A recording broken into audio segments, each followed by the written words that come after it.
Hello, I'm Alan Kohler, founder of Eureka Report, which is now part of Intelligent Investor, finance presenter and columnist on the ABC. And I'm Stephen Mayne, contributor at Intelligent Investor, founder of Crikey and shareholder activist. And we are the Money Café. So, Alan Kohler, AM. In the week of gongs, I was going to start off by saying, why didn't you get one? And you just told me you've already got one. So tell me about that. I think it was 2019. I was put up for it, and they gave it to me. So I said thanks very much, and went to the government house and got it. And I wear the pin on telly. You do wear the pin on telly. That's nice. And I think other media types who've got it over the years. I mean, Deborah Hutton, Women's Weekly. Me and Deborah Hutton. Peter Blunden, the long-term boss of the Herald Sun. Ray Martin, AM. George Negus, AM. And Philip Adams. I mean, this is one I really like. He's had a triple play. So he's just been upgraded at the age of 85 to an AC. But I think he was at your level in 87. Then he got upgraded again in 92. And now he's hit the top notch with ScoMo as an AC. So, Alan, this is your goal. You've got to get upgraded from Division 3 to Division 2.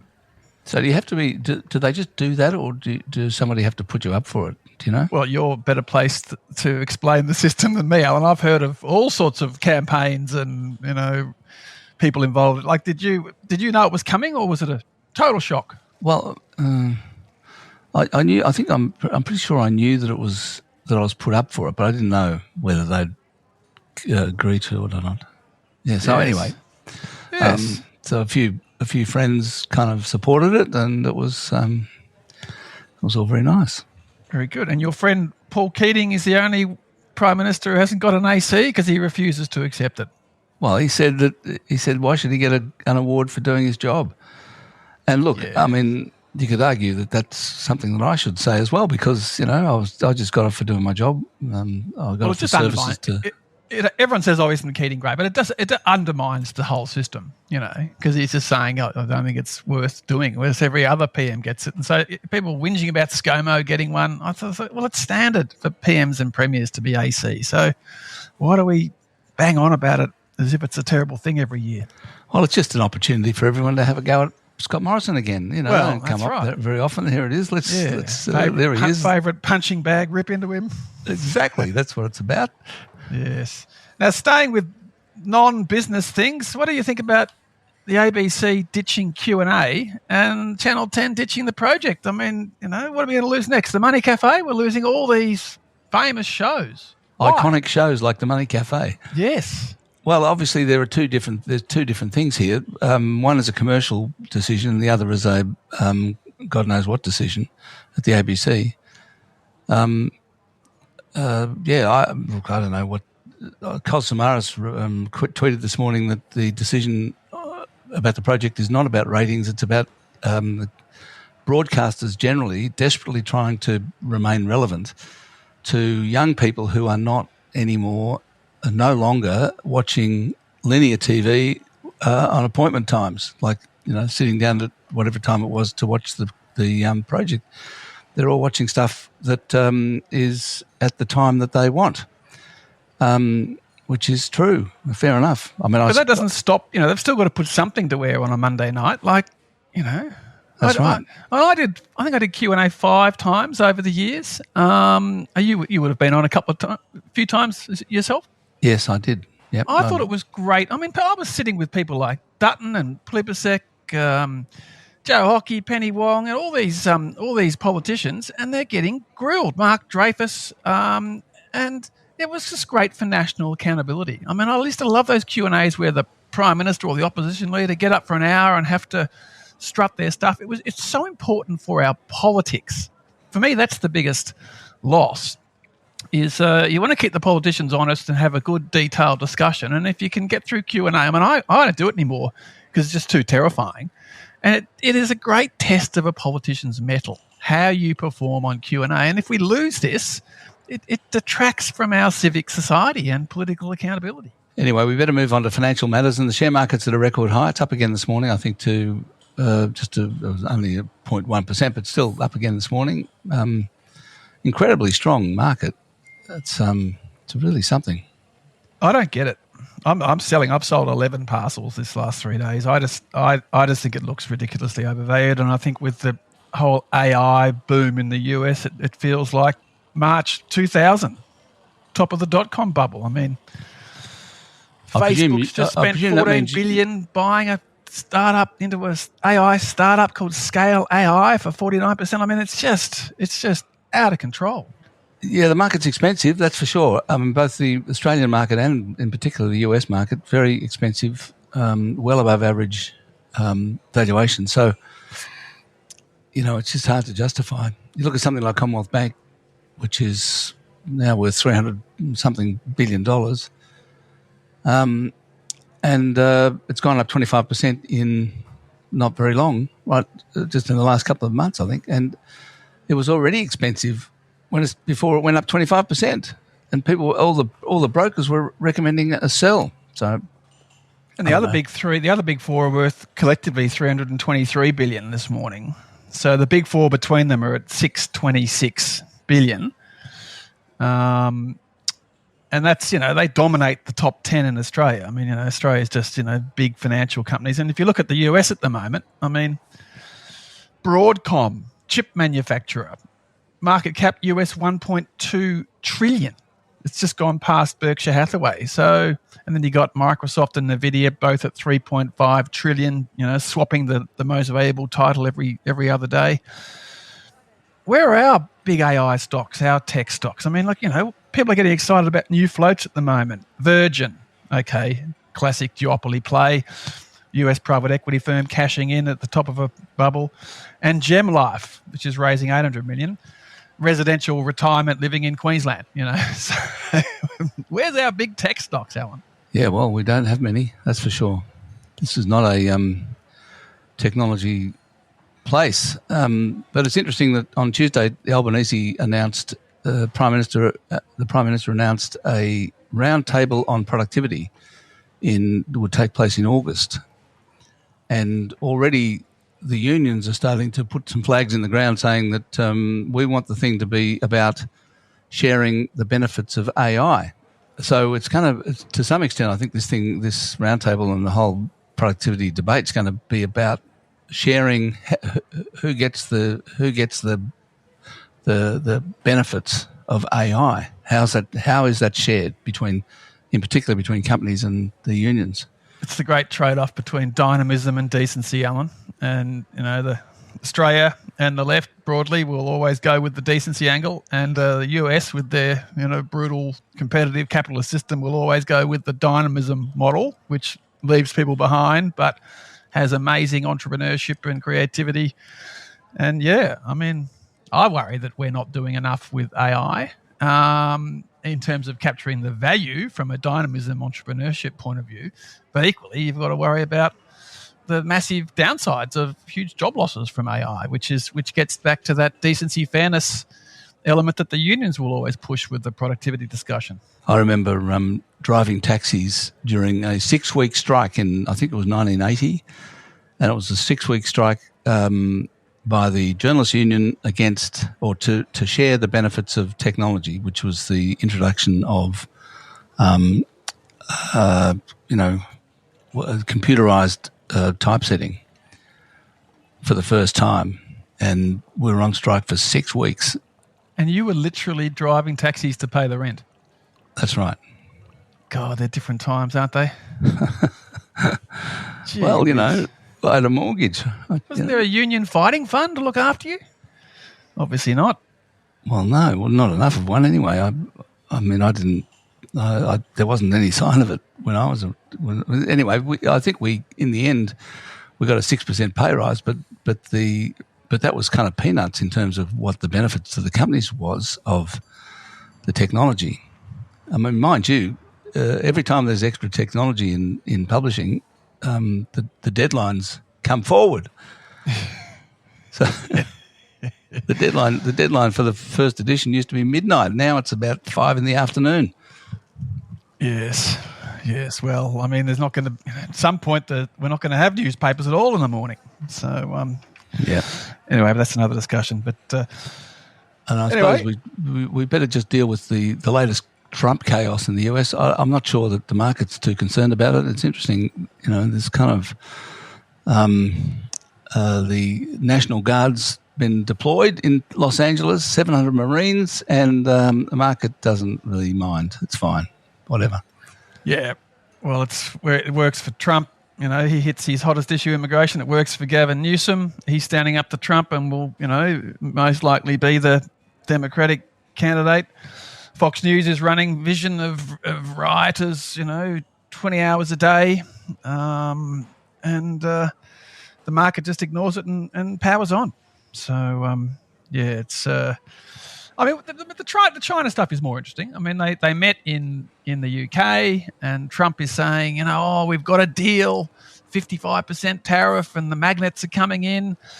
But it doesn't say anything about the chips situation, which is actually the hottest element of the whole China-US relationship. I mean, they've literally banned the key chip that NVIDIA was exporting to China, $5 billion write-off from NVIDIA.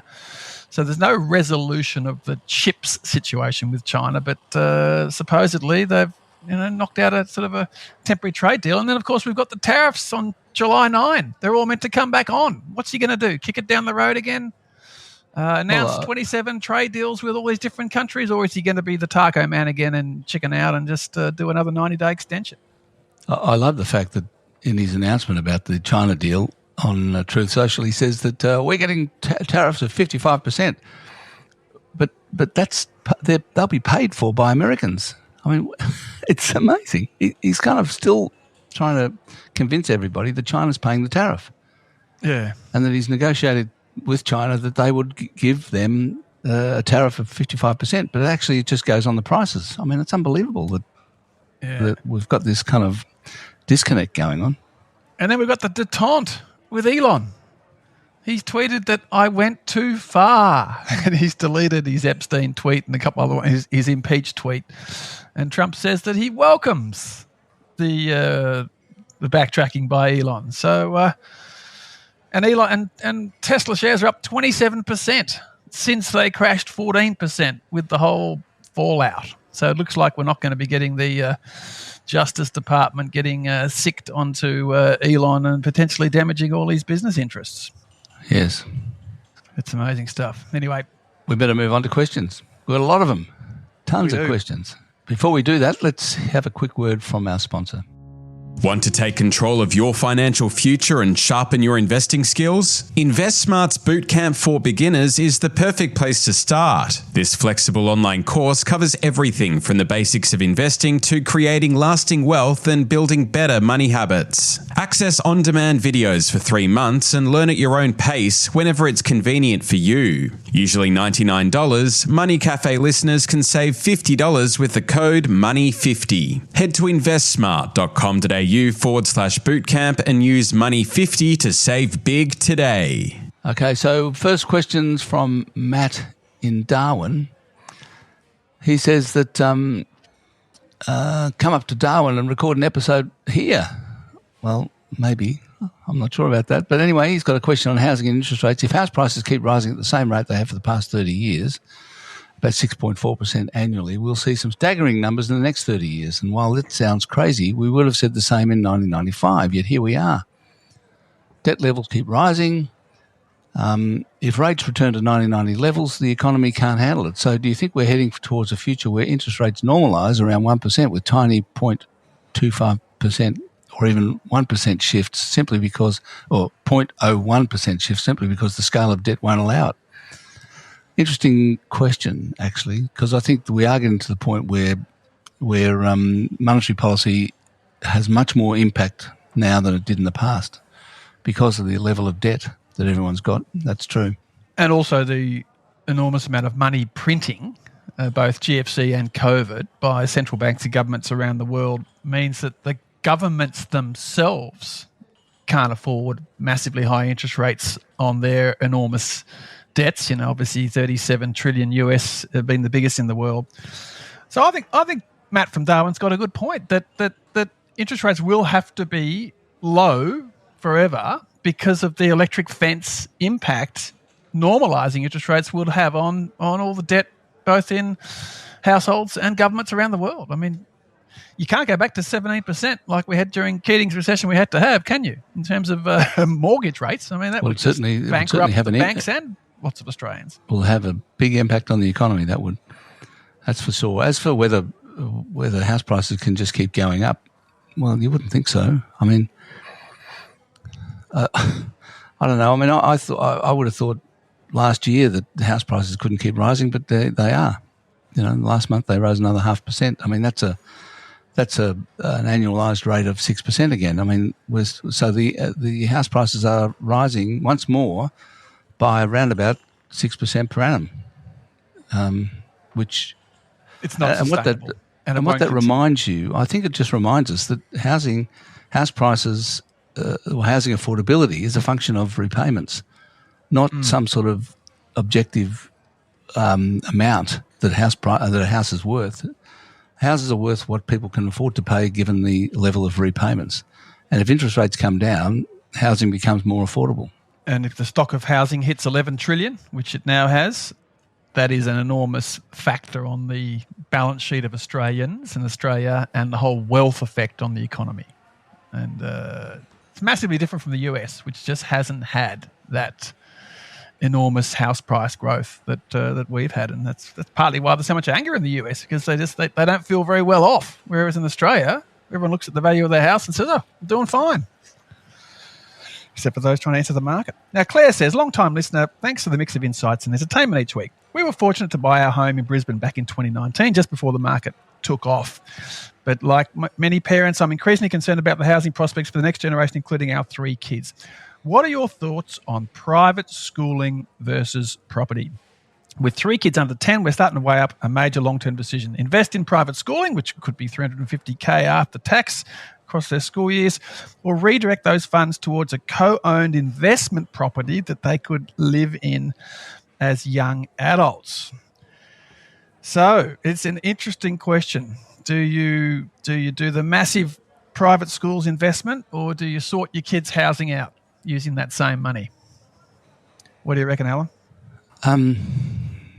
Well, obviously it's a personal decision for each family, I guess, but I'd say it has a bit to do with where you live. I mean, if you happen to be in the catchment area for a very, very good public school, then you might not have to send your kids to private schools. I mean, in Melbourne, if you live in McKinnon or Balwyn, apparently those schools are great, and people actually pay more to live in those suburbs in order to send their kids. The Balwyn High Zone.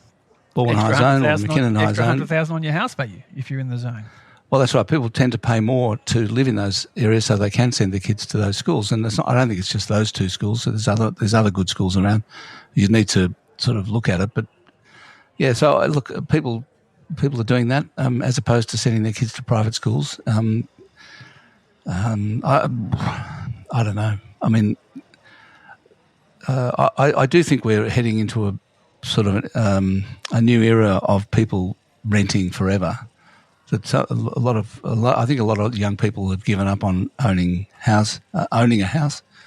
I mean, partly because, maybe they could get into a house, with a deposit sort of partly given to them by the parents because of things like Claire is thinking of. But the trouble is, they're on this treadmill with the amount of debt that they have to take on, that it's really becoming impossible. So I think a lot of people are kind of choosing to rent instead. So look, there's good reasons for both ways. I mean, I think it's impossible to advise, sort of as in general.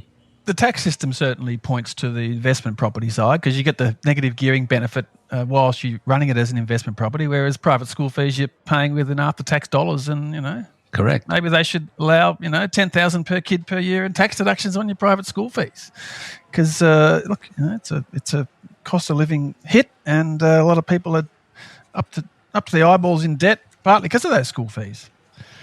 Now, Andrew says, last episode there was what James called some Alan on Alan violence, where correspondent Alan called into question the assertion by Alan that Sydney was the most expensive housing market in the world. And then we go on to get some stats saying that Prague is actually more expensive than Sydney because of things like heritage controls, no restrictions on foreign owners. So, Alan, you can buy in Prague under their rules. Lots of Airbnb players coming in, Ukrainian refugees. So, yes, Prague, it's 15.5 times income, according to ChatGPT. So there you go, Alan. It's not just Sydney. Yeah. They reckon Prague as well. Let's take that as a comment. Indeed. Brody says, as a young listener, I'm concerned about present issues like housing affordability, which seem to lack a clear solution. It makes me wonder, how have similar, seemingly intractable economic problems been resolved in the past? Could you discuss a historical economic issue that in time appeared to have no clear solution but eventually improved? I think understanding how past challenges were overcome could offer valuable insights. Yeah, well, that's interesting. I thought that was a good question, and it made me think about the inflation of the 1970s, because I was around then, and I think everyone thought that inflation was just here to stay. It was like it was intractable, particularly before the 81, 82 recession. Everyone thought, oh, crikey, we're stuck with high inflation and stagflation and we're never going to get out of it. And Keating helped sort that out, didn't he, with the Accord? Because we had sort of the wages spiral cycle sort of partly contributing. So Keating getting business and unions around the table and offsetting pay rises for super and that was part of the solution, wasn't it? It was. They just negotiated industrial relations. I mean, the inflation of the 70s was killed by Paul Volcker in, the early 1980s, 1981, a huge increase in interest rates. In Australia, it was finally killed off in 91 by the recession we had to have, with interest rates going to 18% then. But yes, inflation. But it was also China. Like China also fixed it because they just became so competitive, cost competitive. It just brought down the prices of everything. And that sort of points to another intractable problem for Australia, which was so much of our economy was built up behind tariff walls. How do you deal with the problem of government protection of industries, which leads to inefficient, expensive products? And the solution was, again, Keating and Hawke just reduced the tariff walls quite aggressively and managed to pivot the economy to services, things like tourism, education sector. So, we moved away from hiding behind tariff walls. And in fact, that was a good solution. Whitlam started that by cutting tariffs by 25% across the board. That was a big 70s. day, wasn't it? So I think the other big one was the 1990s, the era of privatisation and demutualisation. Like you had sort of, not a lot of competition and lots of government-owned businesses, and then you had Qantas and Commonwealth Bank floated off, AMP, Colonial, National Mutual, demutualised. So we sort of pivoted away from governments or not-for-profits and mutuals, and we became the biggest share-owning economy in the world, where 7 million Australians directly owned. So we really embraced the share market and widely owned corporates as a different model as we did all that during the 1990s. Now Laurel says you can do Laurel. Long-time listener here, so much that I have introduced the podcast to my husband during our beach walks. You might remember him as Gavin, the one with the long-winded mining royalty statement last week. Anyway, since you want more questions from women, I thought I'd contribute. So here's my question. Why aren't you using AI to check your answers? Especially some of them are a bit dodgy, the answers, if not hilarious. You will be surprised at the new clarity in the results. And Laurel goes on to explain how she is using AI for everything, lots of the time, and it's amazing how much insight that she's getting. And in terms of James and his 16-year-old, Laurel suggests that he should get on board with AI and learn the technology for writing and prompting and adaptability. So there you go. Why aren't we using AI, Alan, for the Money Café? I think we obviously should. I will in future. I think it never occurred to me to use AI for that. We've been using Daniel Perslow in Perth, who's been very good. He's pro bono financial planner checking our answers, but we should use AI. I mean, I did an interview with an AI consultant during the week, which I'd urge people to, particularly subscribers, to have a listen to, because it really was interesting in terms of he reckons that people aren't getting anywhere near enough out of AI, or the potential for what you can get out of AI.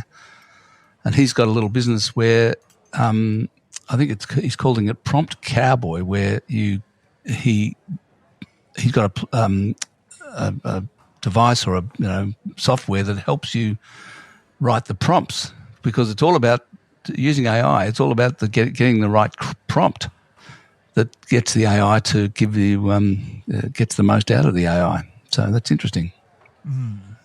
But we don't want to be too scripted, do we? I mean, just like at an AGM, I never put my questions in advance because you want to hear the natural flow of conversation. I mean, if everything's just a script from AI, it just loses the dynamism of unscripted debate. No, but maybe AI could check that, we've fact checking. Stuffed it up. Yeah, no, I agree with fact checking. Now, Chris says, love the show, but I find it baffling how in one sentence you talk about AI making you so productive that 20% of people could be out of work. And in the next sentence, you talk about Australia's inability to improve productivity being a major problem. These things are completely at odds. Why not look at the optimistic view of AI? It could solve many of our major problems. Australia has chronic labour shortages. We currently solve with immigration. If productivity gains from AI filled this gap, instead of immigration, we could lower immigration, and that would feed through into housing prices, etc., etc. So, glass half full, Alan. Should we be saying, "You Butte, this is great. Let's talk the positives," or should we be, "Woe is me, everyone's going to lose their jobs"? Oh, look, I don't know. I'm depending. Some people say that we're all going to lose our jobs, and the others say that it's just going to help us do our jobs better. I don't know. I'd say it's going to be a bit of both. I just think that there aren't going to be any human call centres. I just think in time, human data entry and human computer coding will disappear. But maybe those people will find other jobs. I don't know. Yeah, well, certainly white collar. I mean, law, accounting, coding, even in medicine, there will be. It sounds like there will be less jobs, but equally, 50% of the workforce is in small business, and if small business can use AI to help with their debt collections and rosterings and orderings, and knock me up a quick website, please, AI, it will make the barrier to entry for starting a business in a cost-effective way quite helpful. So I think it is. That probably is one of the bigger upsides, is that productivity gain for startup businesses who can now get a whole bunch of things done far more easily than the traditional setup costs. Jack wants to know about the Virgin Australia IPO coming up at $2.90. He says that it's 65 cents more than when they first floated in 2003 at $2.25 a piece. And he reckons if Virgin's so good, why is Bain lowering its ownership from 70% to 40%? As always, the smart money exits, and that's true, isn't it, Stephen? Well, I mean, US private equity selling has always been a don't buy message, but look, they're selling it at 7 times earnings, and Qantas is currently trading at 10 times earnings. So the Qantas share price is a ridiculous $10.50, which values the whole business at $16 billion. So with Qatar cornerstoning at 25%, and they're only raising $685 million, I think it'll probably trade above $3 just on the sheer comparison with Qantas, which is trading at 10 times. But Bain has already made so much money. I mean, they've taken cash out of the business. They've cashed in with Qatar. They're cashing in again with this. And I just wish they would offer a bit of compensation to the poor shareholders who lost $4.8 billion when Virgin was last listed for 20 years, from 2001 to... Is that what they lost? Dear, oh dear. Well, the final balance sheet, I was looking at it before, the final balance sheet for December 31, 2019 was accumulated losses of $3.22 billion and negative equity of $1.6 billion. So actually, it wasn't 4.8. It's actually closer to 2, because the 3.2 has led to the negative equity, not add to that. But it's still, billions were lost. And as Warren Buffett always said, airlines are the great global capital destroyer. They literally eat capital globally. But that has not been true of Qantas. Well, at the moment with Qantas. But look, Ansett collapsed, after 9/11. That led to Air New Zealand being nationalised. You know, I mean, this. I think the question remains as to whether Australia can handle 2 profitable airlines. We certainly can't have 3. Every time someone starts up a third airline, it goes broke. So, but the second airline, Virgin, went broke as well. I mean, yeah, but Virgin only went broke because John Borghetti he missed out on the top job at Qantas, and therefore he tried to take Virgin up market, and they got into a capacity war, bankrolled by foreign airlines. So they just need to be rational. So Qantas is being rational. Yesterday they said they're closing Jetstar Asia, and they're going to redirect a whole bunch of the planes back into Australia, where they can save on their massive multi-billion-dollar capex with their tired old fleet.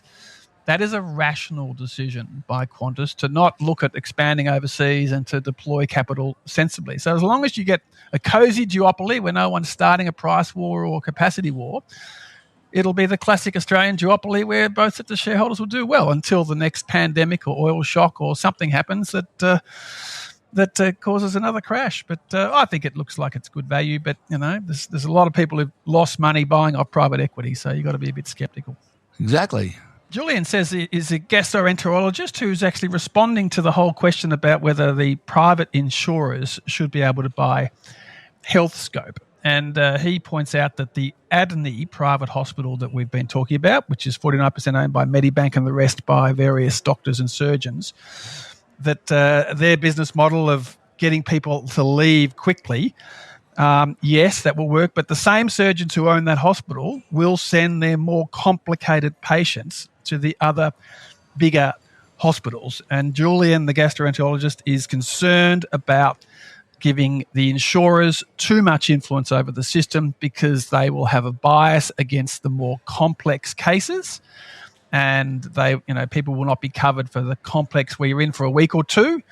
So he is very nervous about that US-style health system and thinks it's going to be a dangerous move. What do you think, Alan? Yeah, no, that sounds right. Sure. I think that's well worth reading out Julian's comment. Thanks for that, Julian. Lachlan says he wants to know about the AFL stadium in Hobart and why are taxpayers, not the AFL, footing the bill? No one asked for this stadium except the AFL. Tropical Melbourne gets more winter rain than yet manages winter footy just fine without a roof. That's the same. This is the same AFL that enjoys not-for-profit status, has a $4.5 billion broadcast deal helped by anti-siphoning laws to keep its alcohol and gambling advertising juggernaut rolling. Yet politicians just roll over at the AFL's demands. Why is the AFL exempt from Jim Chalmers' productivity push? And so on. So what do you reckon? Well, $1 billion for a 23,000-seat roofed stadium, it sounds about as rational as the suburban rail loop in Melbourne in terms of a sort of a utilisation of a public investment. But it's the national sport. You can't mistreat Tasmania. All over the world, there's ridiculous planning favours for stadiums and pork barreling. There's something about professional sport where they can persuade, like any government who bids for the Olympics. But the July 19 election will sort this out. Maybe they should have a specific referendum on this matter. What do you reckon? Yeah, well, Tassie's already got $3 billion in debt, so it is actually going to stretch their balance sheet. And I do agree the AFL itself should be paying more. The AFL owns the Docklands Stadium in Melbourne. It's their biggest asset. If they bulldozed it and just put up a forest of towers, it's probably, the land alone is probably worth $1 billion. It's so enormous. So maybe that's the argument, is the AFL should actually have owned this stadium, but they don't have the balance sheet to spend $1 billion on a stadium either. So at the end of the day, you socialise these losses on these trophy stadiums, and taxpayers' money's gone into the new Adelaide Oval, the new stadium in Perth. So it's quite hard to say Tassie doesn't deserve one, and they want a national team, but the voters will decide on July 19. That's because the AFL's giving all its money to the players. They're all getting paid $1 million a year. Well, this is right. The average player's on $450,000. This is my point about the gambling issue, is about 20% of their revenue is from gambling. And so the players just need to take a cut from $450,000 to $350,000 average, and then have a policy of, we're going to totally get out of the gambling sewer. That's the simple solution. But the players have been very smart in their negotiations, and there's 500 of them, all millionaires after 3 or 4 years in the comp, and that's ultimately what we're paying for.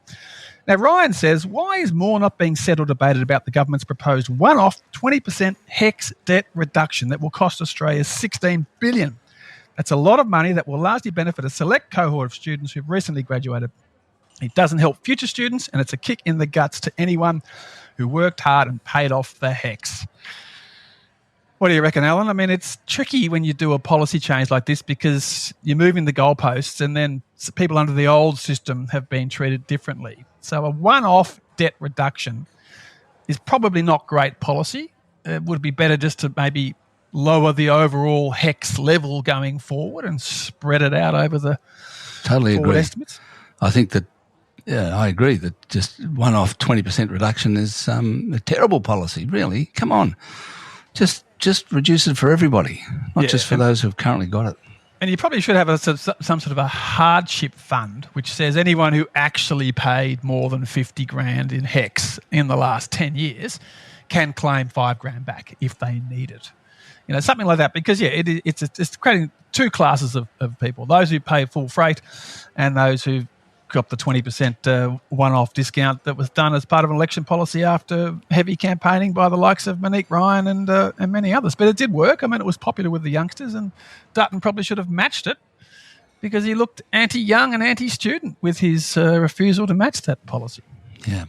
Brad says, last week on the pod, Alan discussed passive investing being the reason for CBA's share price growth. If passive money invests in a market-weighted ETF like Vanguard's VAS, which is the top 300, the amount allocated to CBA would be proportional to its market weight. Therefore, if CBA is becoming a greater proportion of the market, this would be the result of active investors over-allocating to CBA relative to its market weight. Please correct me if I'm wrong. Stephen? Well, most of the active investors are underweight. And you know what one of the reasons for that is because CBA is about 40% owned by retail.